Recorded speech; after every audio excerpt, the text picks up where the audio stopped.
আজকে আমরা বানাবো পুঁটি মাছের ঝাল চচ্চড়ি। তার জন্য মাছগুলোকে ধুয়ে নুন হলুদ মেখে কিছুক্ষণের জন্য রেখে দেব।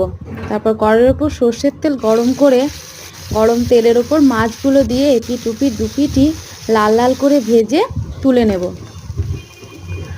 তারপর ওই কড়াইয়ের মধ্যেই আরও কিছুটা তেল দিয়ে পাঁচফোড়ন, শুকনো লঙ্কা, কাঁচা লঙ্কা, আদা কুচি, রসুন কুচি, আলু, কেটে রাখা পেঁয়াজ, টমেটো দিয়ে নাড়াচাড়া করার পর সামান্য নুন হলুদ আর লঙ্কার গুঁড়ো দিয়ে আরও কিছুক্ষণ নাড়াচাড়া করে জল দিয়ে ঢাকা দিয়ে আলুটাকে সিদ্ধ হওয়ার জন্য রেখে দেবো। আলুটা সিদ্ধ হয়ে এলে মাছগুলোকে তার উপর দিয়ে আরও কিছুটা জল দিয়ে নাড়াচাড়া করে নামিয়ে নিলেই আমাদের পুঁটি মাছের ঝাল চচ্চড়ি রেডি। আমাদের এই রান্নাটা যদি আপনাদের ভালো লেগে থাকে তাহলে লাইক আর সাবস্ক্রাইব কমেন্ট অবশ্যই করবেন, শেয়ার করতে ভুলবেন না কিন্তু।